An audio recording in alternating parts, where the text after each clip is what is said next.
Salam Bapak Ibu Saudara yang kami kasihi dalam Tuhan.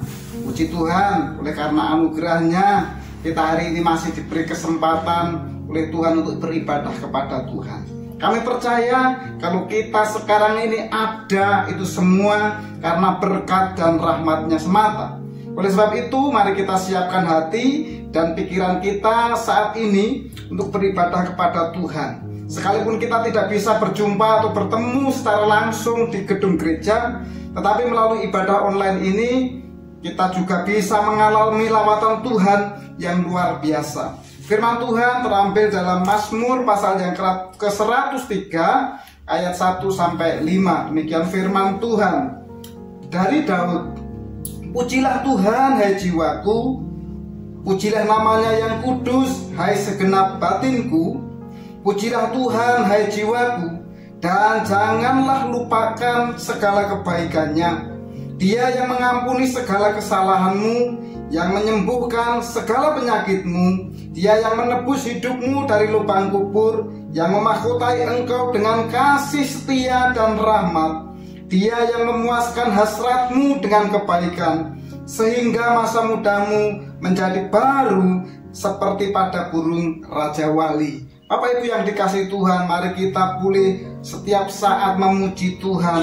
Kalau saat ini kita akan beribadah kepadanya, mari siapkan hatimu untuk kita memuji-muji Tuhan. Karena Tuhanlah yang sudah mengampuni segala kesalahan kita. Dia juga yang telah menyembuhkan segala sakit penyakit kita. Bahkan Dia yang menebus kita dari semua dosa. Dan Tuhan menjanjikan keselamatan yang kekal melalui Yesus Kristus. Oleh sebab itu Bapak Ibu, mari apapun situasinya, apapun kondisinya, ayo kita terus memuji-muji Tuhan. Karena segala kebaikan Tuhan itulah yang membuat kita tetap kuat hingga hari ini. Terpujilah nama Tuhan. Mari kita siapkan hati kita dan kita datang kepada Tuhan.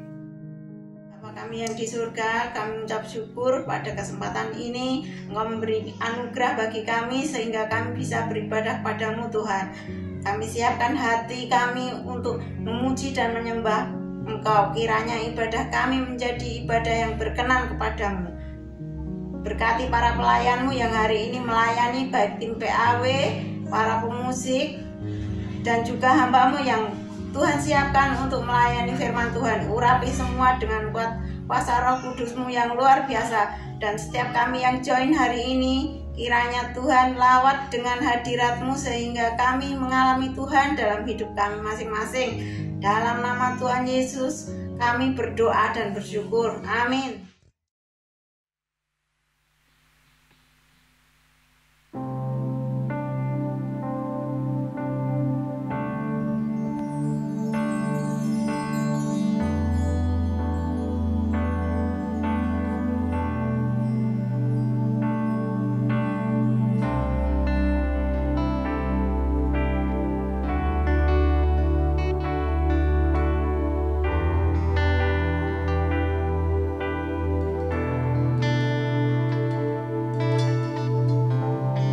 Kami mau datang Tuhan.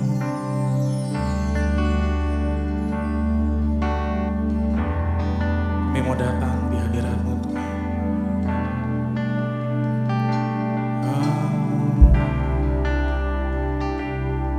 Yesus,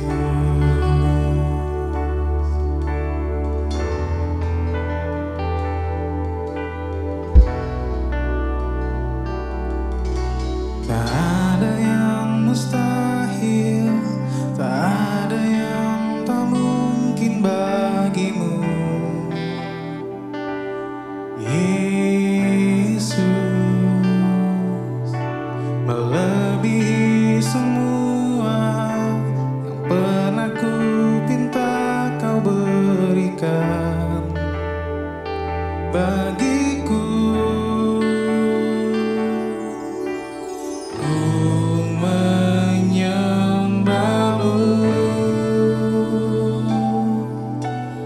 ku menyatakan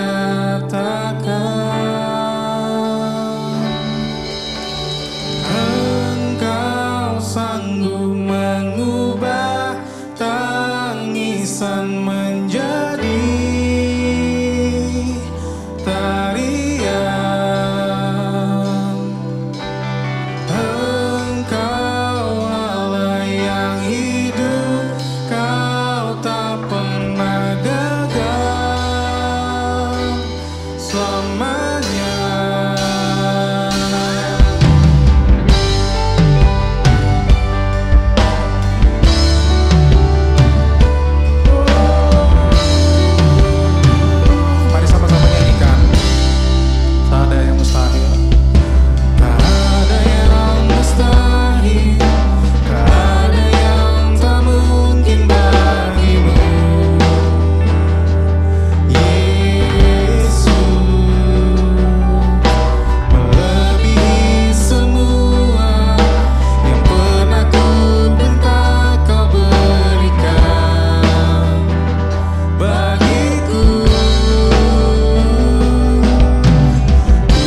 lebih dari segalanya dalam skala perkara, selalu melakukan kehendak Bapa. Dari waktu ke waktu, dimanapun berada, selalu menyenangkan hatimu Bapa. Dengan tekun berlomba, memandang anak domba, mengambil bagian dalam kekudusan. Tekadku mengenakan serupa Yesus Tuhan, sesuai rancangan-Mu yang semula. Menyenangkan-Mu, menyenangkan-Mu, dimanapun dan kapanpun dalam segala perkara. Menyenangkan-Mu, menyenangkan-Mu, sejak di bumi sampai selamanya.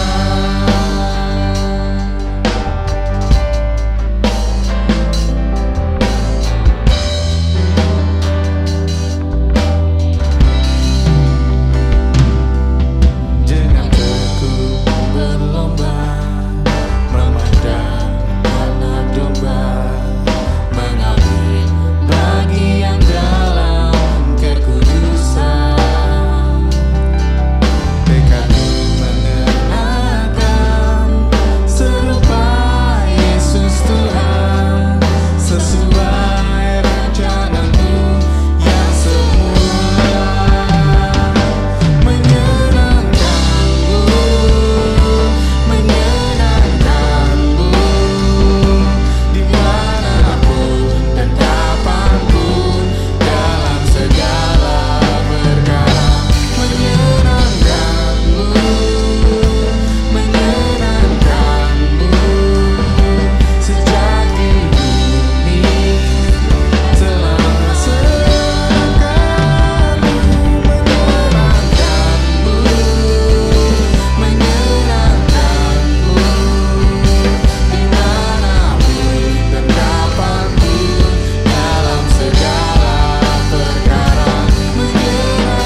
Shalom Bapak Ibu yang dikasihi oleh Tuhan. Sungguh luar biasa ibadah kita hari ini. Terima kasih banget nih buat tim PAW, buat juga ada yang pelayan di gereja anak dan di youth. Sungguh luar biasa. Saya percaya pelayanan kalian tidak akan sia-sia. Tuhan melihat setiap jerih payah kita. Nah, Bapak Ibu sekalian, sebentar lagi kita akan memberikan persembahan. Sebelum memberikan persembahan, kami rindu untuk mengenal Bapak Ibu sekalian yang mungkin baru pertama kali join dalam YouTube ibadah hari ini. Kalau Bapak Ibu memang baru pertama join, silakan hubungi kami di nomor telepon di bawah ini supaya kami bisa mengenal Bapak Ibu lebih baik lagi. Nah, sebentar lagi kita akan memberikan persembahan. Kalau Bapak Ibu ada persembahan dan perpuluhan, silahkan bisa ditransfer melalui nomor rekening yang ada di layar kaca Bapak Ibu. Juga bisa melalui QR Code yang telah kami sediakan. Dan bisa ditransfer melalui OVO, GoPay, ataupun cara-cara pembayaran yang lainnya. Bapak Ibu, sebelum kita memberikan persembahan, mari kita berdoa terlebih dahulu. Terima kasih Tuhan Yesus. Tuhan sungguh baik buat kami. Tuhan, mari Tuhan, Engkau berikut campur tangan dalam setiap kehidupan kami. Terima kasih kami sudah diberi kesempatan untuk memberikan persembahan kami Tuhan. Ini mungkin bukan persembahan yang besar, tapi kami percaya Tuhan, Tuhan melihat hati, Tuhan melihat hati setiap kami Tuhan. Terima kasih, berkati Tuhan, berlimpah-limpah setiap orang yang memberikan persembahan dan perpuluhan hari ini. Kiranya nama Tuhan dipermuliakan melalui kami semua. Terima kasih Yesus. Di dalam nama Tuhan Yesus kami berdoa dan mengucap syukur. Amin. Silakan memberikan persembahan Bapak Ibu. Saya akan memberikan beberapa pengumuman, diantaranya untuk ada kegiatan gereja selama sepekan. Yang pertama ada ibadah GA, ibadah gereja anak bagi Bapak Ibu yang mempunyai anak-anak. Silahkan bisa beribadah melalui YouTube di setiap minggu di jam 8 pagi. Kemudian ibadah raya online kita seperti biasa adalah minggu jam 9 pagi. Kemudian ada ibadah youth di minggu pertama dan ketiga di jam 11 siang. Kemudian jangan lupa juga setiap hari kita ada doa untuk bangsa dan negara kita, dikecuali hari Minggu, di Senin sampai Sabtu jam 8, jam 20 malam waktu Indonesia Barat via Zoom atau aplikasi online meeting Zoom. Nanti Bapak Ibu bisa mendapatkan linknya di WA broadcast kami yang biasa kami kirimkan setiap harinya. Kemudian jangan lupa juga ada doa Rabu malam di jam 7 melalui Instagram Live Bapak Ibu. Jadi Bapak Ibu yang punya Instagram bisa langsung join dengan kita. Kemudian ada doa fajar di hari Sabtu jam 6 pagi. Kita berdoa bersama-sama mencari Tuhan supaya kita juga berdoa untuk bangsa negara kita agar Tuhan terus ikut campur tangan dalam setiap apa yang terjadi dalam bangsa negara kita. Terima kasih Bapak Ibu. Sebentar lagi kita akan dilayani firman Tuhan oleh hambanya Bapak Yawan Kristianto.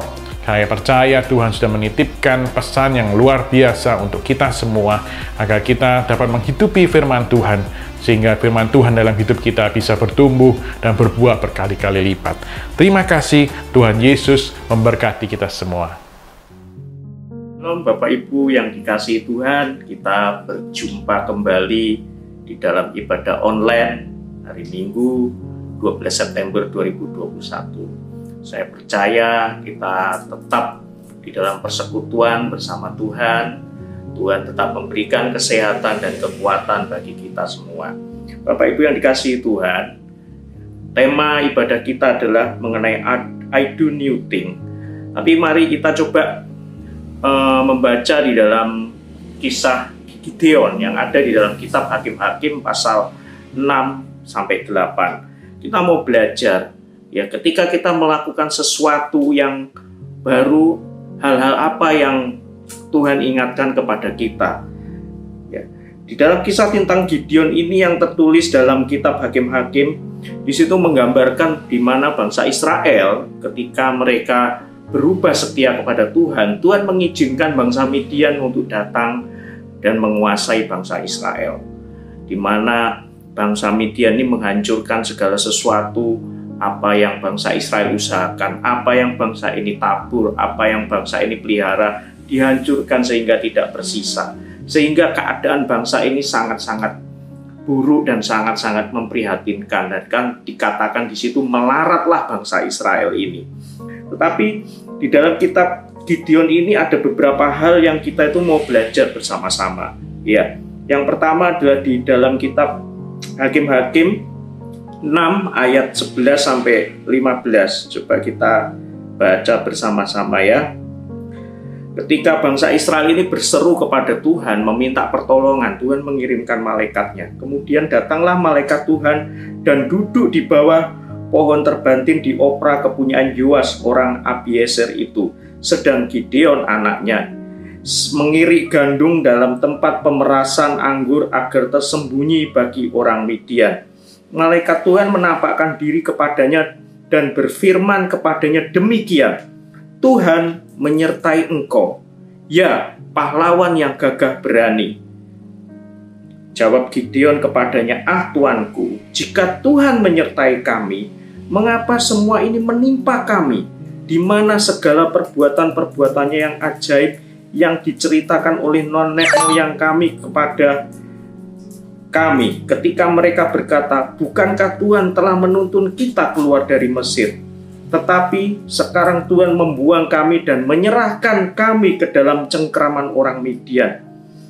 Lalu berparinglah Tuhan kepadanya dan berfirman, pergilah dengan kekuatanmu ini dan selamatkanlah orang-orang Israel dari cengkraman orang Midian. Bukankah aku mengutus engkau? Tetapi jawabnya kepadanya, ah Tuhanku, dengan apakah akan kuselamatkan orang Israel? Ketahuilah, kaumku adalah yang paling kecil di antara suku Manasye. Kaumku adalah yang paling kecil di antara suku Manasye, dan aku pun seorang yang paling muda di antara kaum keluargaku. Jadi di sini Gideon berkata, aku ini bisa dikatakan orang yang paling tidak berarti sebenarnya. Karena apa? Kaumku ini paling kecil dan aku ini orang yang paling muda di antara kaum keluargaku. Padahal Tuhan itu berfirman kepada Gideon di ayat yang ke-12 tadi, malaikat Tuhan menampakkan diri kepadanya dan berfirman kepadanya demikian, Tuhan menyertai engkau, ya pahlawan yang gagah berani. Gideon ini belum pernah perang, Bapak Ibu. Belum pernah berperang, belum pernah maju ke medan perang, belum pernah menghadapi orang Midian. Tetapi Tuhan itu memanggil Gideon, hai pahlawan yang gagah berani. Dari hal ini Tuhan mau menyampaikan sesuatu. Tuhan itu sedang mengencourage Gideon. Ya, kamu memang kecil, kamu memang paling muda, tapi kamu bisa menjadi pahlawan yang gagah berani. Bahkan Tuhan pun bisa memakai orang yang mungkin tidak berarti. Orang yang terkecil pun Tuhan bisa memakai. Ya, ini yang Tuhan mau ingatkan kepada kita. Kemudian di dalam Hakim-Hakim 6 ayat 25 sampai 30 tadi yang pertama, di dalam Hakim-Hakim 6 ayat 11-15 Tuhan tuh mau kasih pesan sama kita. Aku bisa pakai siapa saja. Aku tidak memandang status sosial, aku tidak memandang kedudukan, aku tidak memandang usia, aku tidak memandang mungkin perawakanmu seperti yang Tuhan ketika Tuhan menunjuk Daud sebagai raja. Nah, sekarang di dalam Hakim-Hakim 6 ayat 25 sampai 30, mari kita baca. Pada malam itu juga Tuhan berfirman kepadanya, ambillah seekor lembu jantan kepunyaan ayahmu, yakni lembu jantan yang kedua, berumur 7 tahun. Runtuhkanlah mezbah Baal kepunyaan ayahmu dan tebanglah tiang berhala yang di dekatnya.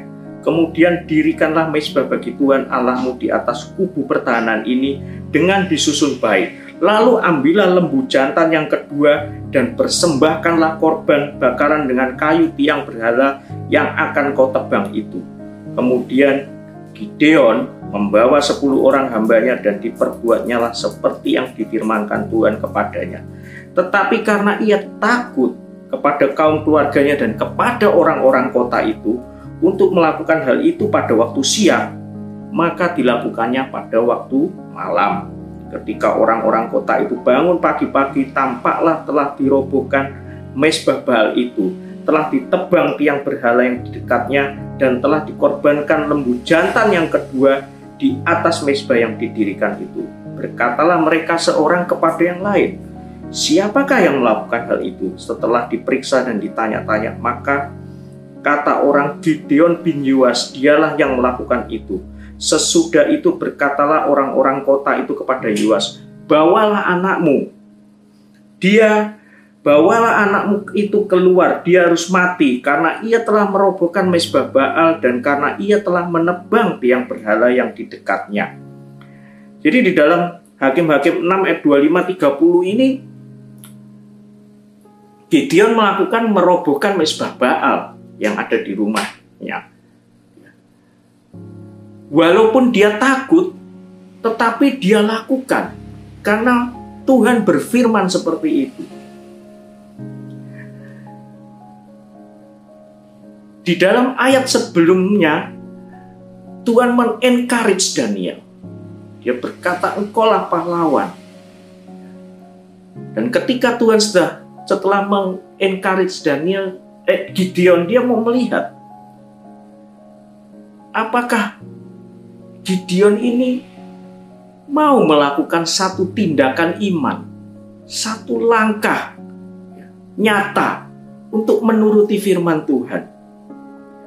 Atau Gideon ini masih takut dan dia tidak mau melakukan, masih tidak percaya bahwa dia dipakai Tuhan untuk menyelamatkan bangsa ini. Ternyata dia melakukannya.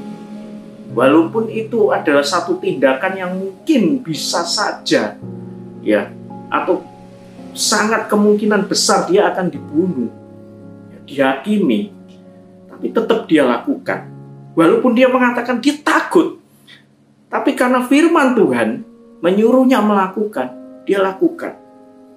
Tuhan mau lihat itu dari Gideon sebelum Tuhan menuntun ke langkah berikutnya.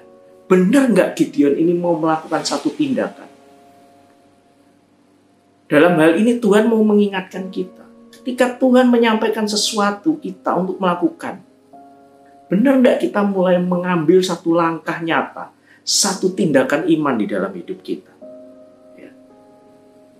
Di dalam kisah Gideon selanjutnya, di dalam Hakim-Hakim 6 ayat 36-40 ya. Kita baca ayat 36-40. Kemudian berkatalah Gideon kepada Allah, jika engkau mau menyelamatkan orang Israel dengan perantaraanku seperti yang kau firmankan itu, maka aku membentangkan guntingan bulu domba di tempat pengirikan. Apabila hanya di atas guntingan bulu itu ada embun, tetapi seluruh tanah di situ tinggal kering, maka taulah aku bahwa engkau mau menyelamatkan orang Israel dengan perantaraanku seperti yang kau firmankan. Dan demikianlah terjadi. Sebab keesokan harinya, pagi-pagi ia bangun, dipulasnya guntingan bulu itu dan diperasnya air embun dari guntingan bulu itu secawan penuh air. Lalu Gideon masih tidak yakin. Dia berkata lagi kepada Allah. Lalu berkatalah Gideon kepada Allah, janganlah kiranya murkamu bangkit terhadap aku apabila aku berkata lagi, sekali ini saja, biarkanlah aku satu kali saja mengambil percobaan dengan guntingan bulu itu. Sekiranya yang kering hanya guntingan bulu itu dan di atasnya seluruh tanah itu ada embun. Maka demikianlah diperbuat Allah pada malam itu. Sebab hanya guntingan bulu itu yang kering dan di atas seluruh tanah itu ada embun. Jadi tanda yang kedua ini Gideon tuh minta konfirmasi lagi dari Tuhan. Bener enggak Tuhan itu mau aku memimpin bangsa ini untuk menyelamatkan bangsa ini dari orang Midian? Dia minta petunjuk dari Tuhan. Dia minta message. Minta tanda. Kadang di dalam hidup kita itu melangkah sekehendak hati kita tanpa kita meminta konfirmasi dari Tuhan atau meminta satu suara dari Tuhan untuk melakukan apa langkah selanjutnya. Kita menggunakan akal pikiran kita. Kita overconfidence. Kita merasa ya ini yang benar. Tapi di dalam ayat yang kita bahas ini ada satu hal yang Tuhan ingatkan agar ayo tetap minta konfirmasi lagi, ya, agar kita tidak salah langkah, agar kita memastikan kita benar berjalan di dalam hal yang benar, bukan satu keraguan yang timbul, tapi justru menguatkan apa yang kita lakukan ini. Ya, kita baca di dalam kisah selanjutnya di dalam Hakim-Hakim 7 ayat 2 sampai 7. Di sini Tuhan berfirman kepada Gideon, terlalu banyak rakyat yang bersama-sama dengan engkau itu daripada yang kuhendaki untuk menyerahkan orang Midian ke dalam tangan mereka.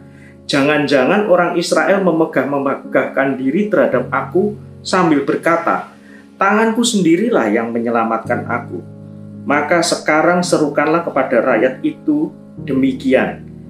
Siapa yang takut dan gentar, biarlah ia pulang, enyah dari pegunungan Gilead. Lalu pulanglah 22.000 orang dari rakyat itu, dan tinggallah 10.000 orang. Tetapi Tuhan berfirman kepada Gideon, masih terlalu banyak rakyat. Suruh mereka turun minum air, maka aku akan menyaring mereka bagimu di sana. Siapa yang kufirmankan kepadamu, inilah orang yang akan pergi bersama-sama dengan engkau.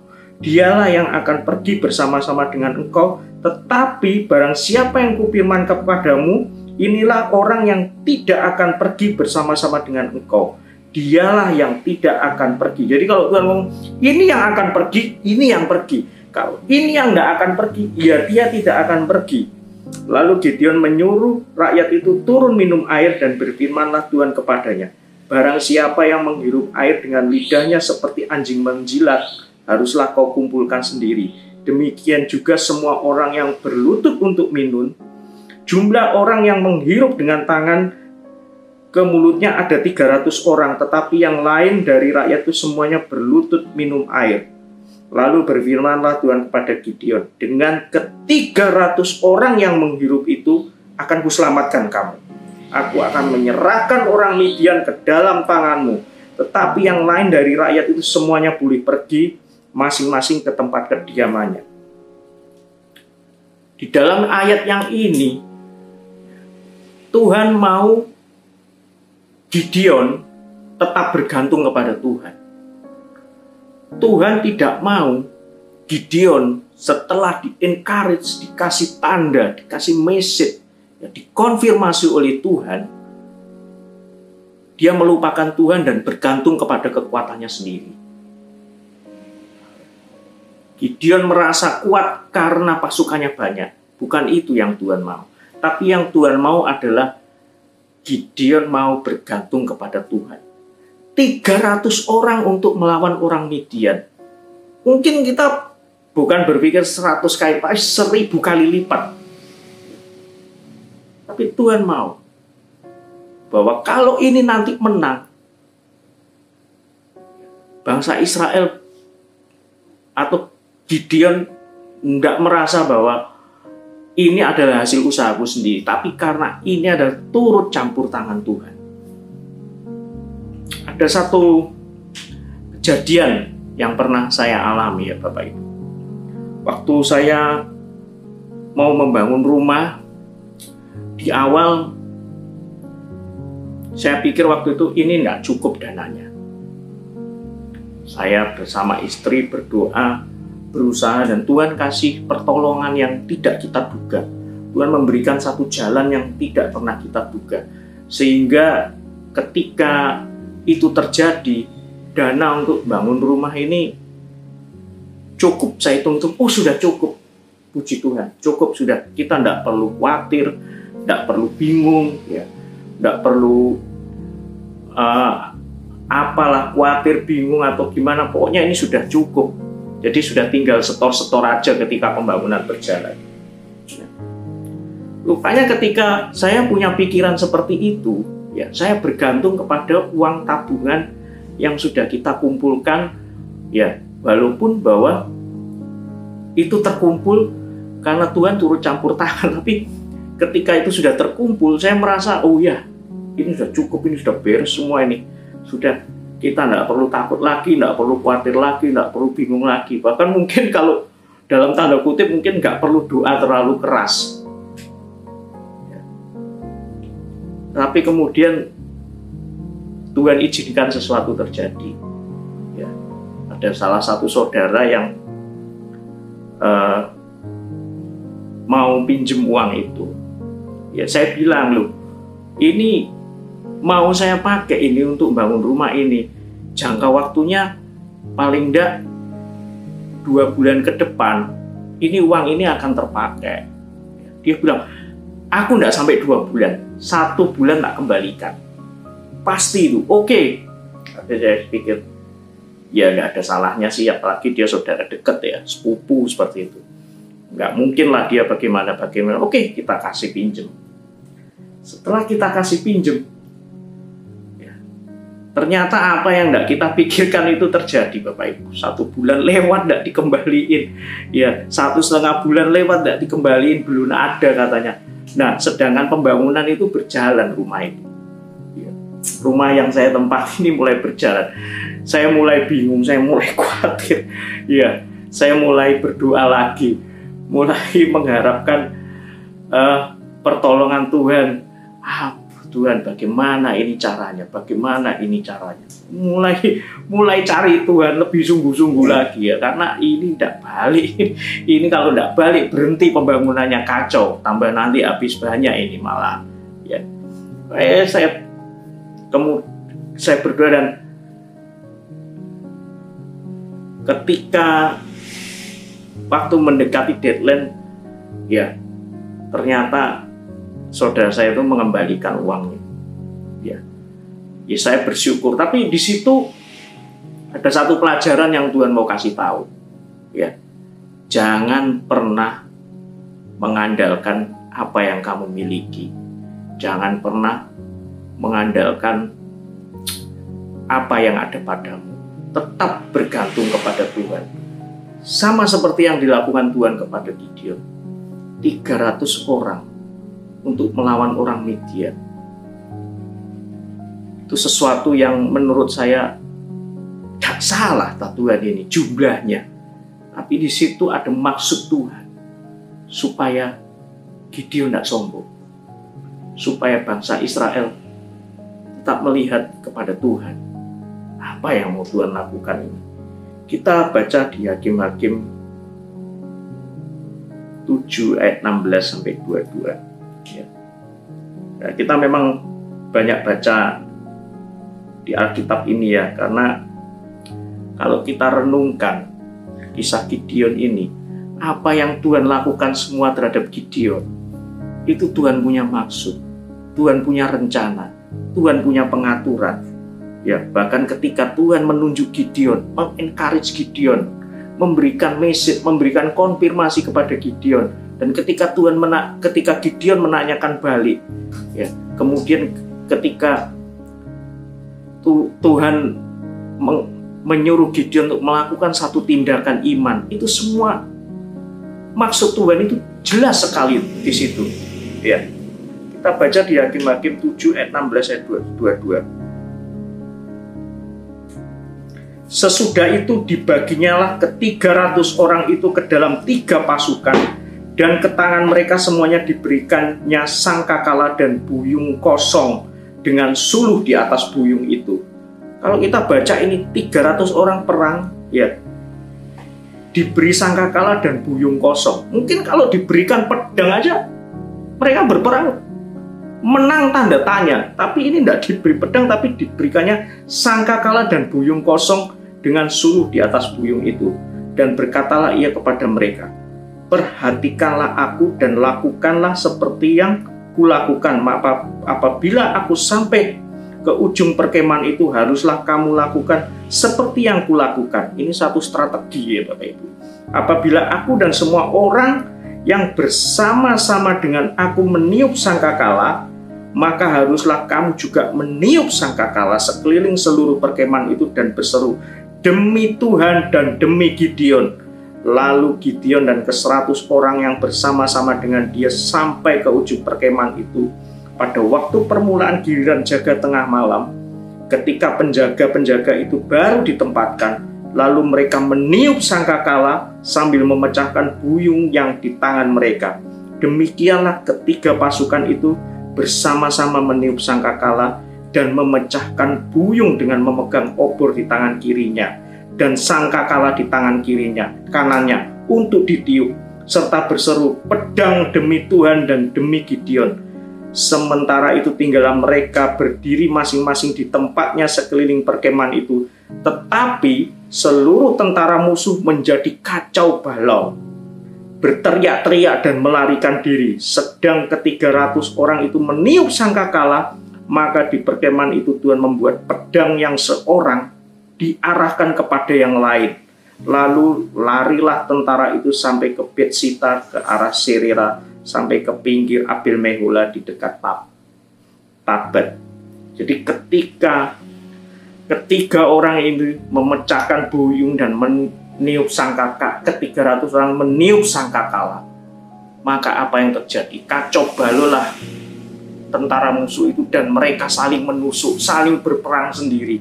Mungkin ini satu strategi yang belum pernah terpikirkan oleh Gideon. Bahkan Gideon sendiri mungkin belum pernah mempelajari hal ini.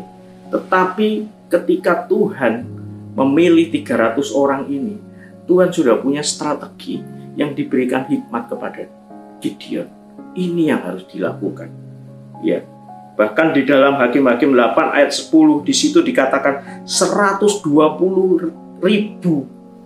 musuh mati. Bapak Ibu, 120.000 musuh mati. 300 orang banding 120.000 itu sama dengan 1 banding 400 orang. 1 banding 400 orang. Sesuatu yang mustahil, sesuatu yang tidak mungkin. Tapi ini terjadi. Gideon seorang yang mungkin bukan apa-apa, tapi bersama pimpinan Tuhan melakukan satu hal yang luar biasa. Kaum yang paling kecil, yang termuda, belum pernah berperang, Tuhan pakai untuk menyelamatkan satu bangsa. Ketika dia mau melakukan satu tindakan iman, Tuhan bisa membuat segala sesuatu yang mungkin kita pikir tidak seberapa, tapi ternyata menjadi berlipat kali ganda. Siapa yang tahu? Ya. Tema kita di bulan ini adalah I do new thing. Kita melakukan sesuatu yang baru. Tuhan itu sedang men-encourage kita melakukan sesuatu yang mungkin belum pernah kita lakukan atau belum pernah kita pikirkan, atau mungkin hanya kita bayang-bayangkan atau mimpikan. Tuhan ingin kita melakukan sesuatu dan bukan hanya sekedar memikirkan, tapi mulai melakukan satu tindakan iman dalam hidup kita. Mulai melakukan satu langkah iman untuk bertindak. Mulai pertajam hati dan pikiran kita untuk menerima apa yang Tuhan perintahkan atau firmankan dalam hidup kita. Jika Tuhan minta kita mengampuni, mulailah memberikan pengampunan. Jika Tuhan suruh kita menolong, mulailah memberikan pertolongan. Jika Tuhan mau kita bertindak, melangkahlah. Ketika setelah Tuhan mengencourage Gideon, Tuhan tes Gideon. Berani nggak kamu melakukan satu tindakan? Itu robohkan mesbah Baal di dalam rumahmu. Itu bisa mati Tuhan. Lakukan. Itu yang Tuhan minta.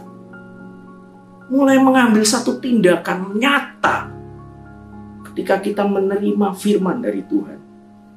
Dan juga Tuhan ingatkan, karena ini adalah sesuatu yang baru, ya, yang Tuhan taruh di dalam diri kita, yang mungkin belum pernah kita pelajari, belum pernah kita rencanakan, belum pernah kita pikirkan, maka kita sangat butuh pimpinan dan hikmat dari Tuhan. Hikmat untuk kita bisa menentukan langkah selanjutnya. Hikmat untuk kita mulai melakukan satu strategi dalam hidup kita.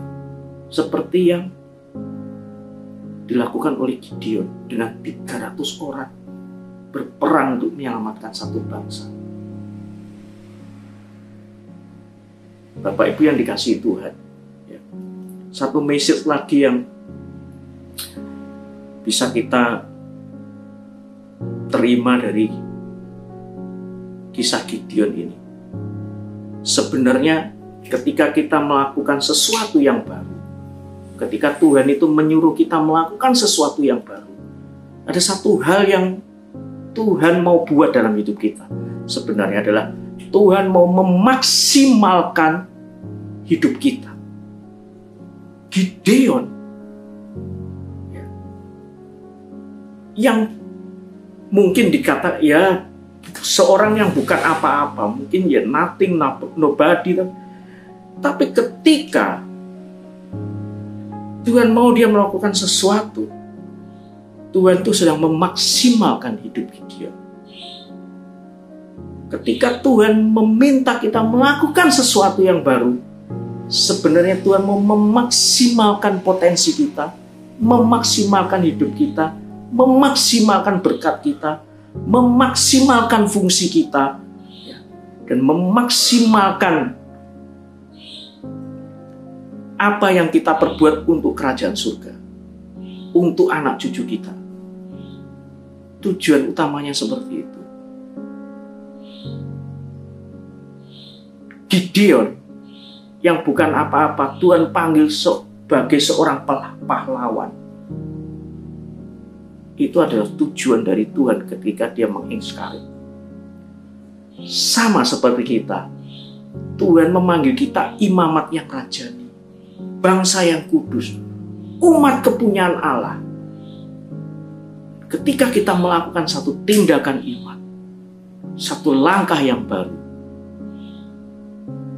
tujuan Tuhan adalah memaksimalkan apa yang sudah Tuhan taruh di dalam hidup kita, memaksimalkan anak-anaknya, membangkitkan anak-anaknya.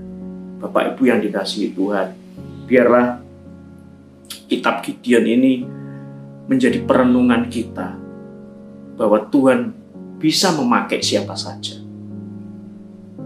Tuhan mau orang yang mau mulai bertindak, dan segala sesuatu yang menurut kita tidak mungkin, Tuhan bisa membaliknya dan membuatnya menjadi mungkin.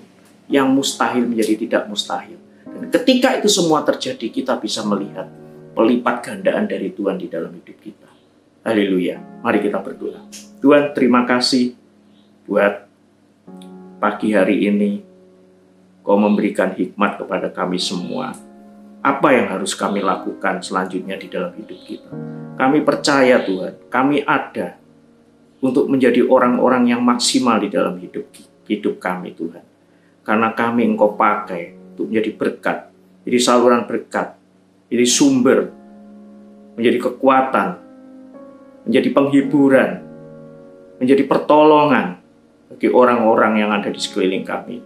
Tuhan, terima kasih buat segala berkat, segala talenta, segala hikmat yang telah Kau curahkan di dalam hidup kami. Kami percaya Tuhan, ketika kami memakai itu semua demi pelipat gandaan kerajaan surga, Engkau menyertai dan memimpin kami semua. Siang hari ini kami berdoa, setiap orang mulailah menerima kebenaran firman Tuhan, bahwa hidupmu berharga bagi Tuhan. Tuhan mau pakai hidupmu. Tuhan mau memberkati hidupmu. Tuhan mau memulihkan hidupmu. Tuhan mau melipat gandakan hidupmu. Tuhan mau memaksimalkan hidupmu. Jangan pernah berhenti melangkah. Jangan putus asa. Dalam keadaan apapun, dalam kondisi apapun yang tidak mungkin kita dalam kondisi yang sudah tidak ada harapan. Tapi ketika kita bergantung kepada Tuhan, ketika kita bersandar kepada Tuhan, mulailah melihat bahwa Tuhan mulai membuka pintu jalan keluar bagi kita. Tuhan mulai menuntun, memimpin kita, sehingga kita melihat hal-hal yang ajaib, hal-hal yang penuh mukjizat, hal-hal yang tidak pernah kita bayangkan sebelumnya. Bapak Ibu yang dikasihi Tuhan, mulailah mengambil langkah iman dalam hidup kita. Mulailah melakukan apa yang Tuhan firmankan. Hanya di dalam nama Tuhan Yesus kami berdoa dan mengucap syukur. Haleluya. Amin. Ya, puji Tuhan, kita telah diberkati melalui pujian penyembahan, dan kita juga telah diberkati oleh firman Tuhan. Kita telah memberikan juga persembahan kita kepada Tuhan. Mari kita akan mengakhiri ibadah kita saat ini. Mari Bapak Ibu yang dikasih Tuhan, kita mengangkat kedua tangan kita menerima berkat yang daripada Tuhan. Haleluya, haleluya.